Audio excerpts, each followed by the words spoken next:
Hello everyone, my name is Sukhpreet Singh and today I'll be discussing a case analysis. Let's discuss first the overview of the case. There is a company named DGL International, which is a refinery equipment manufacturer. They appoint John Terrell to manage the technical services division of the company.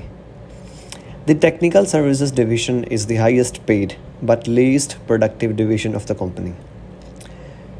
So, on the first day, John Terrell summons the employees and asks them what is the reason behind this unproductivity.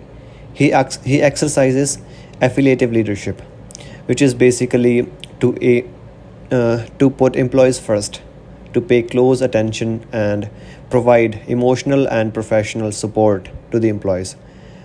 This style basically focuses on encouraging harmony and forming peaceful and collaborative relationship with the teams. Most decisions are left to employees, but the leader is still part of the decision-making process. When he summons the employees, he asks them the questions to find out the root of the problem. Eventually, he comes to know that the problem is that they are having to write a lot of tedious and repetitive reports, which takes up half of their time, and they are not able to focus on their tasks. So, to address this problem, he pragmatically brings up the issue to the management. He asks the employees, starting the next day, they should not mail the reports to the management, but they shall instead put those reports on John Terrell's desk. So he starts to collect those reports for a month and nobody asks for those reports. And when finally someone calls them, a secretary from finance department, he brings the stack of those reports and places them on the desk of the CEO. And he asks that they should instead deliver a brief monthly report instead of all these reports daily which are not read, which are not even asked. And this is the reason that the division is so unproductive. So let's discuss the statement of the problem. As I previously mentioned, the technical services division is unproductive because engineers are required to write tedious and repetitive reports which take half of their time and are seldom read. Engineers' mere following of this requirement without properly reporting the problem adds to the unproductivity of the division.